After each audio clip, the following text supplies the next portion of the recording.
A blur of black and blonde fur burst toward her, and terror rocketed from her belly into her chest.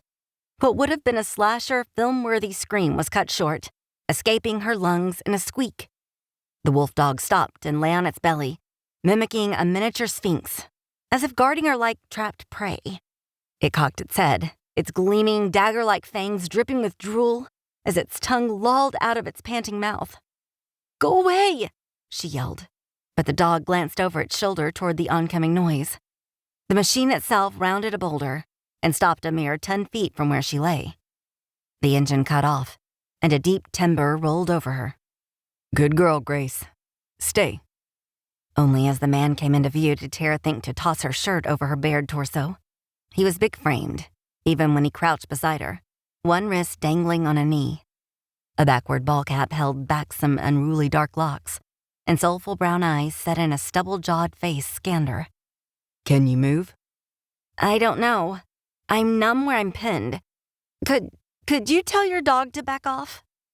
The guy eyed her curiously, then rose and stripped out of an open flannel shirt, which he threw on top of her, leaving him in jeans and a light blue t-shirt that hugged well-defined muscles. "She won't hurt you."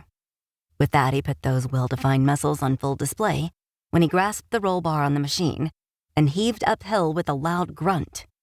The razor budged a few inches, managing to put more pressure on the point where she was pinned. A cry flew from her. "Ow, damn it, that hurts."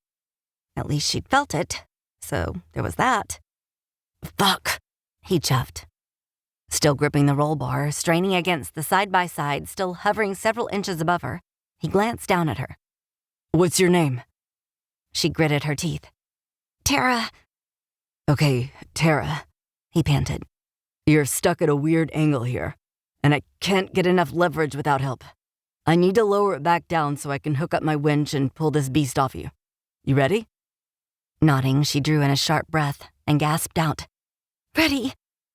Eyes locked on hers, he slowly lowered the machine, and the pressure shifted, making her groan softly. His eyes went wide. "You okay?" She nodded, and he moved away swiftly, pointing to the dog who still lay in the same position. "Grace will keep an eye on you." "I am scared of dogs." Without a word, he patted the side of his thigh, and the dog leapt up and trotted behind him, jumping onto the back of his ATV. He slid in front of the dog, and his machine roared to life. He positioned it in front of Tara's contraption, hopped off, and made some hand signals to the dog.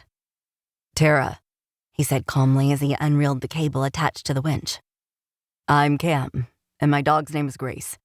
Don't worry, she'll stay put. You might want to put on my shirt because it looks like we're about to get pelted, and it'll keep you warm."